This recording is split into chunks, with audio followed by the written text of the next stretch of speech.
This is Special Prosecutor Larry Klayman. I'm the only lawyer ever to obtain a court ruling that a president of the United States committed a crime. For truth, for competition. As a young lawyer, I helped break up AT&T. That's why you have all your cell phones today. For sovereignty, for the Republic. I'm the guy who at Judicial Watch, which I founded, uncovered the Chinagate scandal. Millions of dollars going to the Clinton campaign, corrupting our political system. For the privacy of citizens. And I'm the only guy to have enjoined the National Security Agency from mass surveillance on hundreds of millions of Americans. Tearing it up. I'm the son of meatpackers in Philadelphia, Pennsylvania. I know how to slice and dice. Bringing it back. We're going to take this country apart and put it back together again in the way envisioned by our founding fathers. It's not just talk. We're not just regurgitating news stories. Larry Klayman, special prosecutor, is making the news. And now, here's Larry.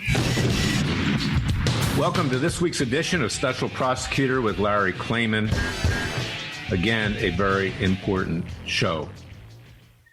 We're going to have Sheriff Joe Arpaio on later on in this show with regard to a decision that was made by a federal judge who I used to think very highly of. I still, to some extent, do, but he himself has now taken a dive on a case involving Sheriff Arpaio, where Sheriff Arpaio was defamed as a convicted felon, which he is not, by CNN, Huffington Post, and Rolling Stone. And it tells you something, because when the best judge of the worst, I add right now, Royce Lamberth, takes a dive, you know that the federal judiciary is compromised and corrupted. And that's a problem, because the founding fathers put them there to protect us from the tyranny of the other two branches of government and the tyranny of ourselves. And Jefferson predicted this. He said, you can't have federal judges with so much power that are unelected, because ultimately they will wind up doing whatever they want, and it will not do it on behalf of the people. And when I see Judge Lamberth, who I had a high regard for, take a dive for political reasons, because the sheriff is so radioactive, the left destroyed him, or for whatever reason, which certainly would be improper, as I explain coming up in our third segment with Sheriff Arpaio, he deserved his day in court, and he did not get it. But let's talk about some other things that have been going on here with the deep state. They're a compliment to the federal judiciary in terms of taking this country down at this time, and that is the COVID-19 continuing crisis. Just this week, it was reported that the intelligence agencies, our so-called intelligence agencies, or so we say lack of intelligence agencies, revealed that 45,000 Chinese in the city of Wuhan, where there was a biological virus lab, the only one in China, and where in our class action lawsuit that I brought in Dallas, Texas, we allege this was a bioweapon, which is not subject to immunity because communist Chinese would have violated international conventions and treaties over producing bioweapons. And also they violated the World Health Organization regulations and not giving timely notice to the world of what was going on. But our intelligence agencies report 45,000 Chinese incinerated in the city of Wuhan. That's probably a low estimate. Now, why does this come out just now? Our intelligence agencies have massive surveillance capabilities. It's been trained on Americans, hundreds of millions of Americans, for years. Edward Snowden revealed that. I got 2 preliminary injunctions enjoining mass surveillance, which the judge, Richard Leon at the time, called almost Orwellian, on 2 occasions. And yet, they couldn't use that mass surveillance through satellites, through internet, through human assets on the ground. We have plenty of people that speak Chinese that are embedded in China, that are our spies. Why is it that we just find this out? Well, the answer is that our intelligence agencies obviously kept this from the American people. And the big question is, what did they keep from the president? Did this deep state, the CIA, the NSA, the director, the Defense Intelligence Agency, the Director of National Intelligence, did they keep this from the president to set him up with regard to the coronavirus scandal, so the Democrats could later claim that he didn't act fast enough? Or did the president actually get a briefing and not pay terribly close attention because he was going through the Democrats' impeachment proceedings at the time? Much like Bill Clinton didn't pay attention to Osama bin Laden when he was being impeached. And I'm not in any way defending Clinton. I mean, he had 40 scandals, a completely corrupt criminal along with his criminal wife. But he was diverted because of that, no question. This is the big issue. Now, put that in the context of Senator Richard Burr of North Carolina, the head of the Senate Intelligence Committee, and Dianne Feinstein, senator from California, who used to be the head of the Senate Intelligence Committee, who's still on that committee. Given the fact that they sold millions of dollars of shares of stock and made millions right before the coronavirus was known to be as serious a threat as we know it to be today, they must have had intelligence briefings at the time that, in fact, there had been a leak of this virus from the Wuhan lab in China. So what does this tell us? It tells us there are many different moving parts here, that it's not just the World Health Organization, but it's our own intelligence agencies who likely, again, just served this country for their own ends and set the president up to lose the next election. Now, in my view, a lot of people think that I'm crazy. Okay, a lot of couch potatoes that read WorldNet Daily. Not many. Most people agree with what I'm saying. But, like people like to be big shots, and they say, oh, Klayman, he's paranoid, Trump's going to win in a landslide. The president's not going to win in a landslide. You can bet that the vice presidential candidate of Joe Biden is going to be either Michelle Obama or Hillary Clinton's going to make a return visit. There are 20 million people, independents, who will decide this election. And the president is dependent upon them for election. If he just loses Pennsylvania or Wisconsin or Michigan, notwithstanding Florida or some other state which is close, he will not be the next president of the United States. Now, here's another factor to put in there. You can be Sean Hannity and you can be the modern day Tokyo Rose. Probably some of you don't remember who Tokyo Rose was. This was a female that spoke perfect English that would publish propaganda in World War II. I wasn't alive then, but, I know about it because I'm a historian of sorts. And to try to influence thinking. Or maybe Hermann Goebbels and Hitler. Well, you can be Sean Hannity in today's world and spew forth BS minute by minute, the same monologue week in and week out, and say the president has never done any wrong, that he's been perfect. He's been a perfect 10. Nobody's a perfect 10. Larry Klayman's not a perfect 10. I'm sorry. I make mistakes. And the president's making mistakes right now because one day he has this message. COVID-19 is no problem. Next day, oh, it's a big problem. One day you should take this medication. Next day you should take that medication. That he's getting the whole matter so confused that people are losing confidence. He needs to stop these press conferences, number one. But number two, the American people are not getting their paycheck protection checks fast enough. I don't know anybody who's gotten any money from the government with regard to their unemployment claims, with regard to their businesses going out, small business, etc. President is in serious trouble, and the polls reflect that right now.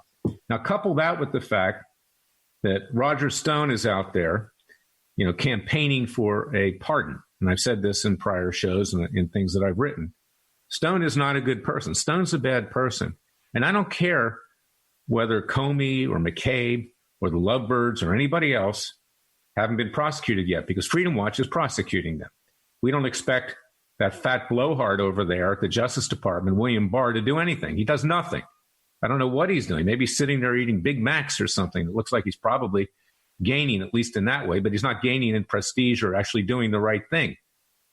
So if the president goes ahead and pardons Stone, these independent swing voters, the stench that Stone left behind, and Manafort and Gates, there was no Russian collusion. But the fact that the president associates with these people who lie, cheat, and steal, convicted felons, that's a problem. And if you start pardoning convicted felons, then you're going to have a real problem with the independent voters. So the president, I urge him not to pardon Stone. Let him do some time. He won't do the full 40 months. They'll put him in a prison where he'll be safe. He's not going to die. It's not a death sentence. Stone says, well, I've just found God. The next day said that he goes to a strip club. I don't think God hangs around strip clubs very much.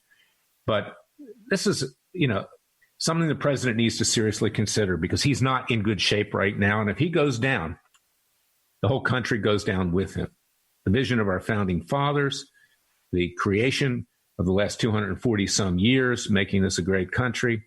And then layer that on top of the fact that he's not taking firm positions with state governors who are continuing to keep our economy shut down and everybody quarantined. We're going to have social unrest. We're going to have people breaking into your house because they don't have money, stealing and robbing. It's going to get really bad. And there's no end in sight to this coronavirus. So I caution the president. And last but not least, you've got to support our class actions. I mean, we're the only ones that are really doing anything. Our case in Dallas, Texas, against the communist Chinese for $21 trillion plus in damage that they've caused to this country, to not just our finances, but our health. Our criminal case in The Hague, Holland at the International Criminal Court. Our case in Jerusalem, Israel, which is moving very quickly. We have experts that will testify that this is a bioweapon, coronavirus, COVID-19. So we're doing something here. Our Justice Department's doing nothing, as usual, doing nothing. And Hannity gets out there and says, oh, look at all the great things that our government's doing. Gee, there's justice around the corner, bringing on his same worthless guests every night that don't do anything. Or they sit there and, munch popcorn and pontificate. What have they done? Have they done anything like Sheriff Arpaio or Justice Roy Moore or Laura Loomer or Jerry Corsi or many of my other clients? They haven't done squat. So please support Freedom Watch. Go to freedomwatchusa.org. Support our class actions. Sign up for our class actions. Support the criminal cases. Share this radio show and my podcast every week because you are the clarion call. You are Paul Revere. We need to save this country, and we need to save the President of the United States, and he should listen to my advice and to the advice of others that mean him well. I'll be right back with the second segment of Special Prosecutor with Larry Klayman.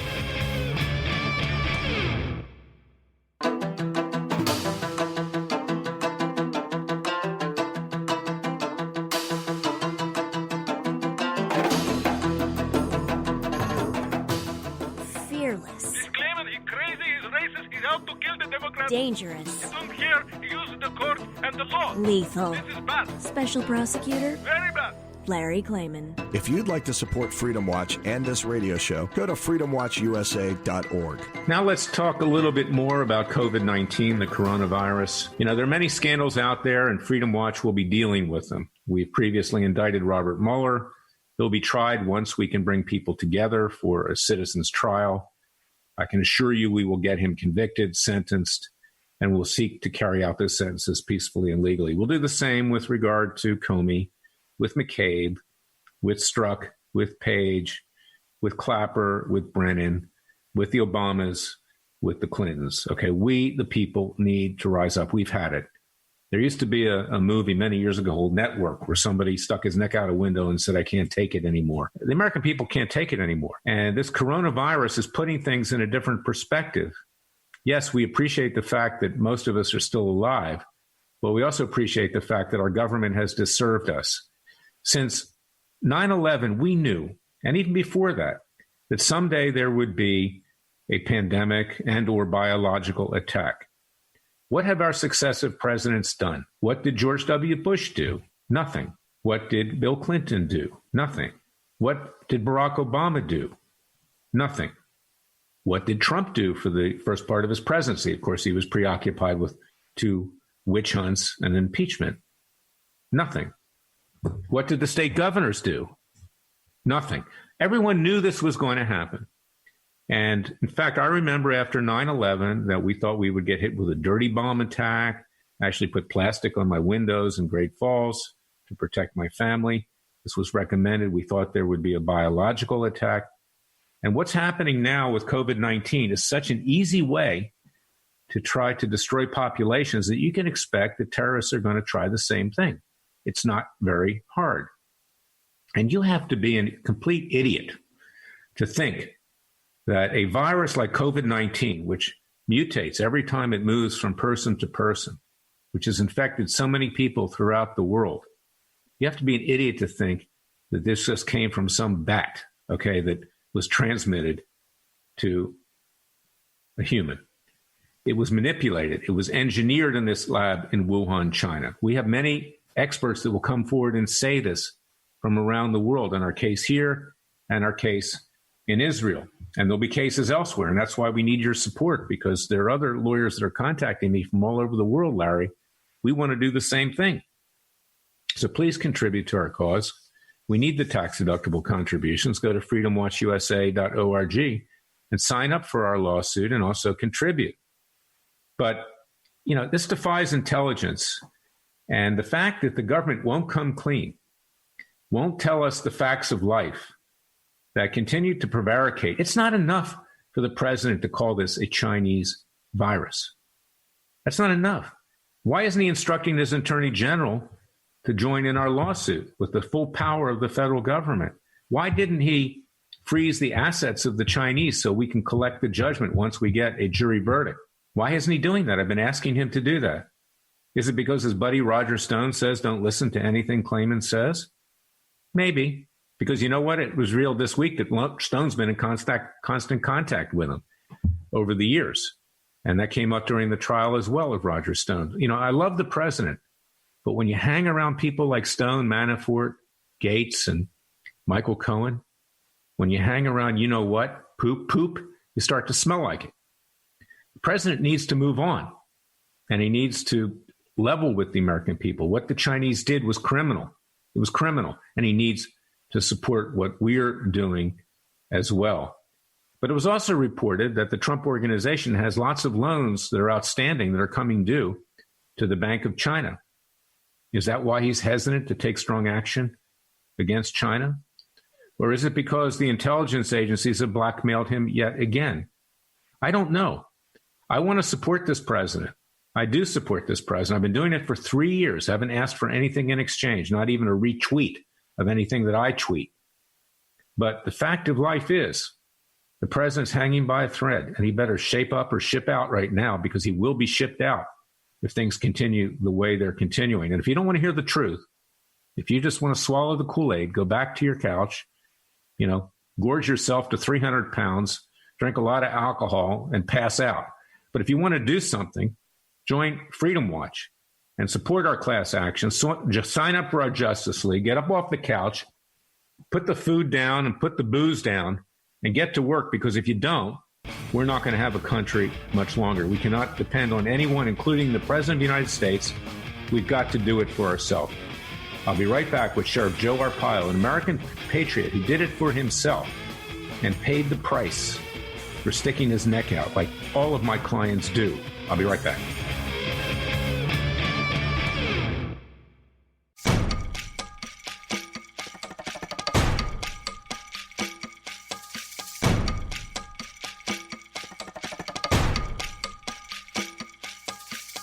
And now, 4 words that make corrupt politicians make wee-wee in their little pants. Transparency and the rule of law will be the touchstones of this presidency. But we have to pass the bill so that you can find out what is in it. Special Prosecutor Larry Klayman. Be the one who makes our country great again. Go to freedomwatchusa.org and donate.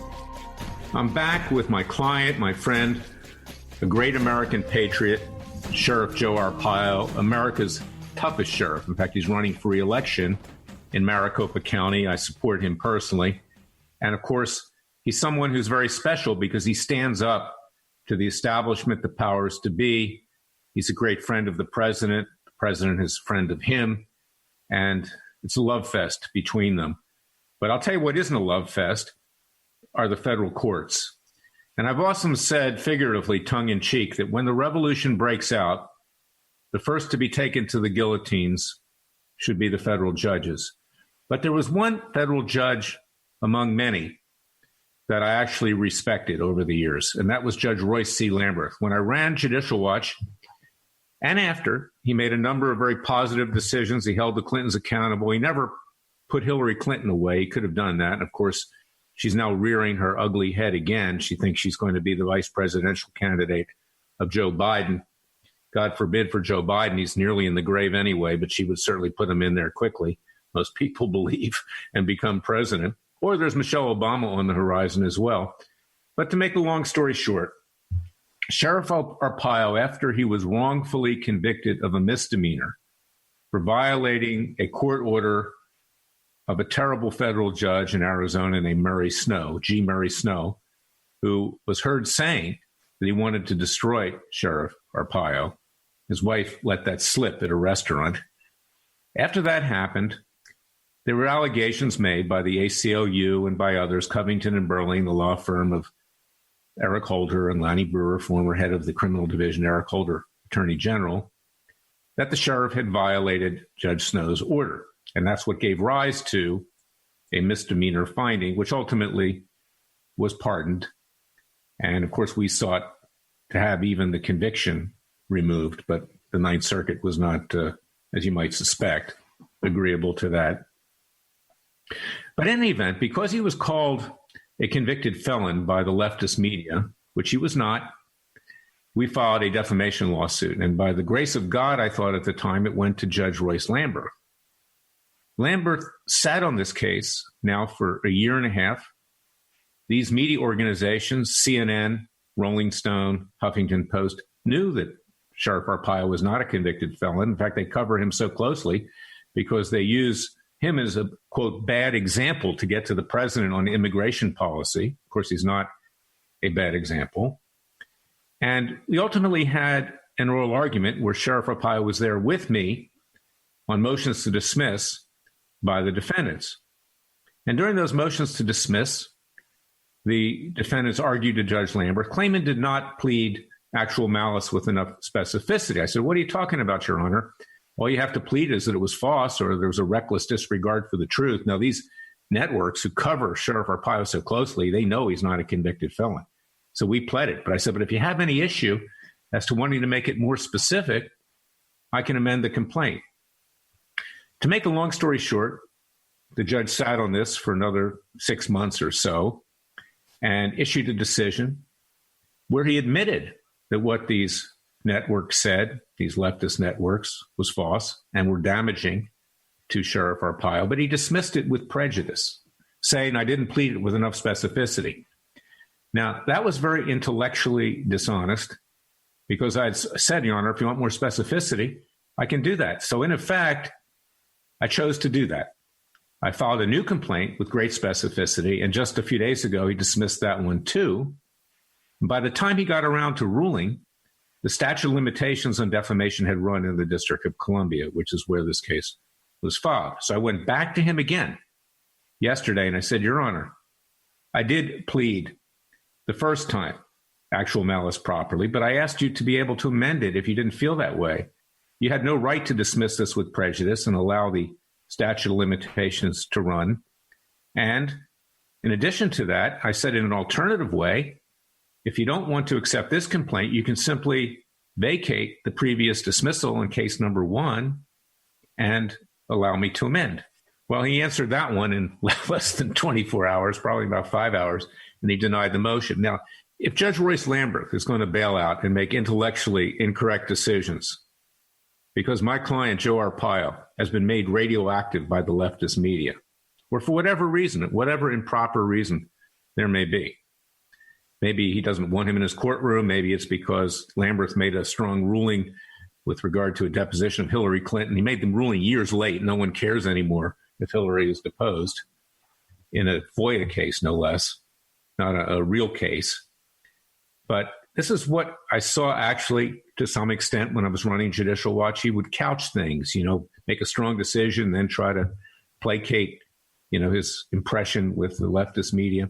It's very disappointing because I had faith in him and I consider him a friend. I've never talked to him about the Arpaio case, but I've got Sheriff Arpaio on the line. I want him to comment on this because he's not a convicted felon. This is clearly defamatory. And in fact, another judge reached a similar matter and allowed a case to go forward, a federal judge, because a defendant was called a convicted felon when in fact he had only been convicted of a misdemeanor. And I pointed that out to Judge Lamberth too.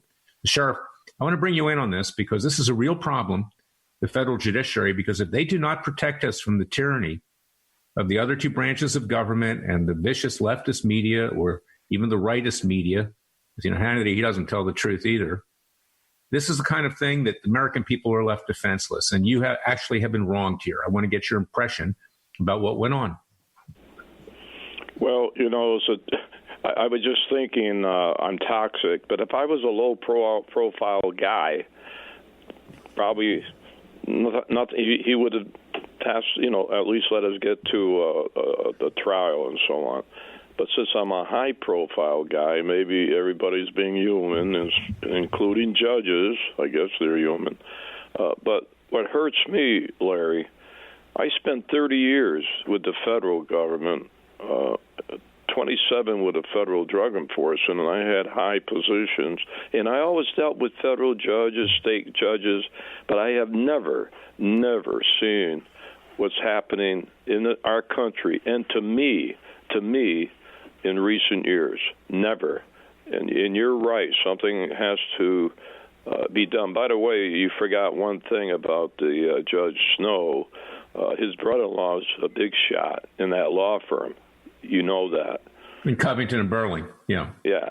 And who do you think they're representing? The ACLU against Snow, his brother-in-law's firm. Now, how about that one? Where's the conflict of interest anymore in the judiciary system? Now, there's no intellectual honesty at all. There's nothing left at this point. And, you can do a Hail Mary in one case or another. But when you're Sheriff Joe Arpaio and when you're Larry Klayman, sometimes they don't want you in their courtroom because they want to go up to a higher. Of course, Lamberth is he's in senior status. He doesn't hope to go anywhere after this.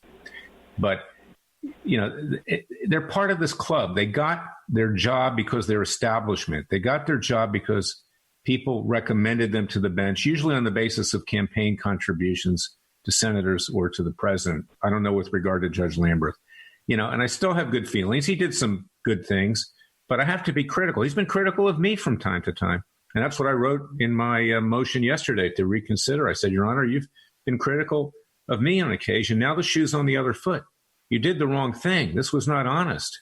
And for whatever reason, you should correct it. But he wouldn't. He didn't have the humility to correct it. And within hours, he denied the motion for reconsideration. Now, I'm going to write a column at WND.com. You can find it at freedomwatchusa.org. I ask people to read it because this is the problem with the federal judiciary. And it's very interesting, too, because I'm writing a book, and I went back and I was looking at the Constitution. Constitution does not give judges lifetime tenure. It says they can serve for good behavior. That's not lifetime tenure. These judges have interpreted that as such, and nor does the Constitution give them immunity from making intentionally wrong or reckless decisions. In fact, who gave them immunity? Quote unquote, the Supreme Court. They gave themselves immunity and then gave it to the rest of the federal judiciary. You can't do that. It wasn't legislated. Congress didn't give them immunity. So if you were to remove the lifetime tenure and you were to remove the immunity, we'd have a lot more honesty on the federal bench. And that's what I'm going to be pushing for once this coronavirus thing is cleaned up. But, it's a terrible situation when judges in today's world are like the judges of King George III, and are very politicized yes men and are not protecting the American people, including you, Sheriff. And when that happens, you're in a revolutionary mode. That's what happened in 1776. Well, I'm sure the judge heard of me and probably saw me for the first time when you suggested I appear before him. But I'm sure you and I had other dealings with that judge on another matter. So he finally got to meet me face to face. And I don't know, I think I looked okay. I was wearing a black suit with a tie and, no long hair. I was a professional FBI-looking type in the old days. So, but it's interesting meeting him personally when I never met him when you did something that helped me out. Yeah, I did with a whistleblower, and, we got that whistleblower immunity so he could come forward, and it impacted into your case in front of Snow. But you know what, Larry? Donald Trump is on the right track. He's going to answer the judges, and he understands the problem. Well, I got to correct you there, sir. I got to correct you there. He doesn't know who he appointed, and they were put in front of him by establishment Republicans. I'll tell you something. I've been in front of a number of them, Judge McFadden, Judge Kelly, Judge Altman in Palm Beach, Judge Friedrich in D.C. These judges Trump appointees. Let me interject here. These judges have no guts. They have no courage. They're afraid of their shadow. They're establishment people. Trump does not know who he elected, or rather nominated. And frankly, they're little better, if at all, than the Clinton and Obama federal judges. Yes. Yeah, he's taking the word of he's taking the word of the politicians that are here in the state trying to get their people as federal judges. He's taking their word, but it's too bad he doesn't. He should dig a little deeper and make the decision from what they get from the Washington level, not listening to senators and all these people that put their guys in there. That's the big problem right now on the job. Yeah, they put a name in front of them and they say, sign here, rubber stamp, okay. He doesn't know who he's appointing. And even Kavanaugh's become a liberal because he's afraid he's going to get impeached. Something's going to show up more with the women that he allegedly harassed, which was complete nonsense. But that's who they are. They run for the exits because they are establishment people. They got their job by sucking up to politicians, by having their law firms, labor unions, or corporations, legally bribe the senators or the president to nominate them. The Wilmer Hale, the law firm of Robert Mueller, has 2 judges on the federal bench. They put out tens of thousands of dollars to get them on the bench. They've got 1 Democrat, 1 Republican, very convenient when you have cases, in the D.C. federal court. So this is what we've got. We've got an inherently corrupt federal judiciary that are politicians in robes. I've been saying that, and that's why I started Judicial Watch back in '94. But it's gotten much worse. Occasionally, you get a good judge. Occasionally, I've seen 5 in my, max in state and federal court. In my career, and I must say, I've been starting to file more cases in the state courts because those judges are elected and they're accountable. And they're much more agreeable in terms of letting cases go forward and go to trial. But the federal judges think they can do what they want with impunity. And that's the problem. In 2009, I interviewed 12 illegals in my jail. There was another problem called the swine flu. And Sheriff, we've got about 15 seconds. I'll have you back another time. But go ahead, give a quick take on that. I investigated. When I went public on that, the same month, Holder and Obama started the investigation against me. Is that a coincidence in 2000? No, it's not a coincidence. And just think of Cliven Bundy. That was no coincidence either. I'm going to be talking about that in days ahead as well. Sheriff, thank you for everything you do. You're a hero. You were much abused and maligned here, and we will be seeking justice. Arpaio for sheriff. God bless you.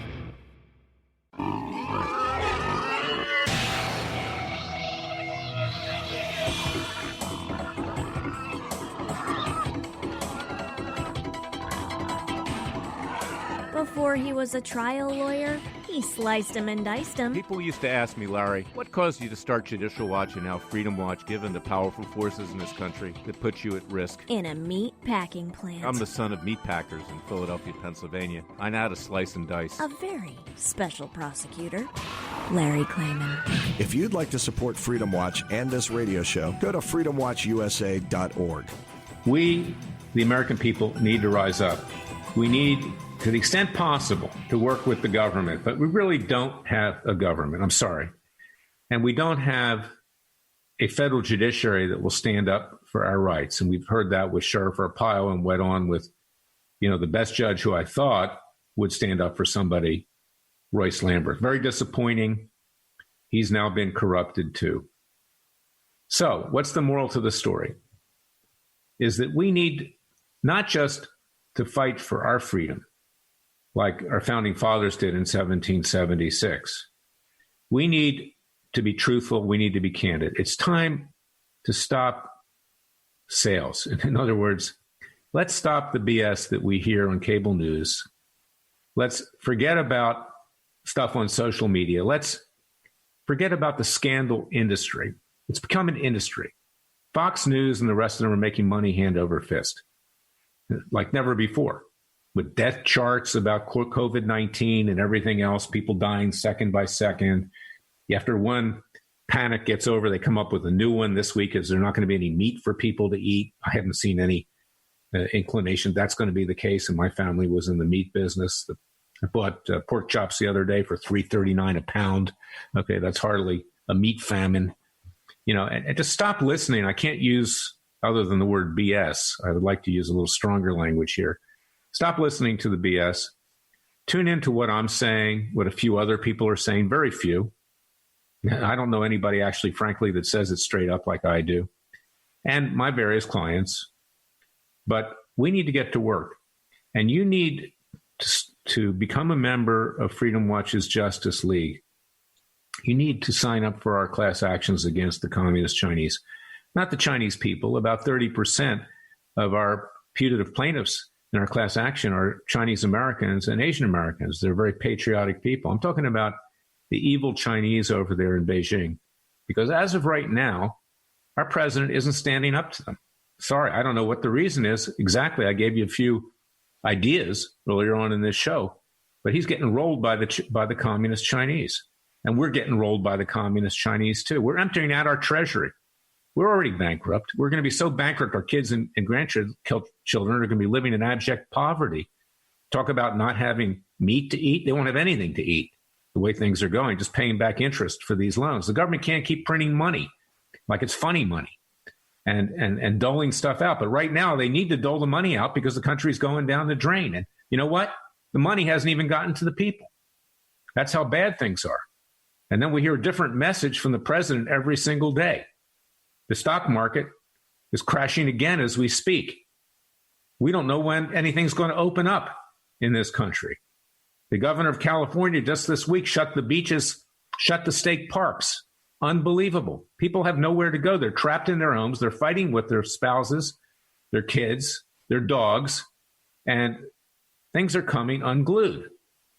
So this is why what we do at Freedom Watch is so important, because, we just don't sit around and take it. We don't take punches. Okay, we're counter punchers. When we get punched, we punch back 100 times fold. And we need to really bear down right now, and we need to bring about justice with regard to the Communist Chinese. That's number one. Hillary Clinton, Obama's, and everybody else can wait until this coronavirus is over. So you need to go to freedomwatchusa.org, sign up for our class action against the Communist Chinese, support our criminal case in The Hague, and also our case in Israel, which is going even faster than the one in Dallas. And everything that we get there is usable in the case here as well. Israel's on the front lines. They're a very small country. They could go under very, very quickly. They're our best ally. They are representative of our Judeo-Christian tradition. So I can't say it enough, and I can't say it too many times, is that either we all hang together, or as Benjamin Franklin said, we'll all hang separately. And please, take this radio show, take my podcasts every day, share them. You can find it on freedomwatchusa.org, on iTunes, on Spotify, on Roku, on Amazon Fire, on Facebook, on Twitter. Urge the president to share them. Tell him to forget about Roger Stone and to move on with decent people around him, not people like that. And God bless you. God bless your family. I want you to stay safe. I pray the same thing for my family. I pray every morning and every night. And we'll be back next week with another edition of Special Prosecutor with Larry Klayman. Thank you for listening.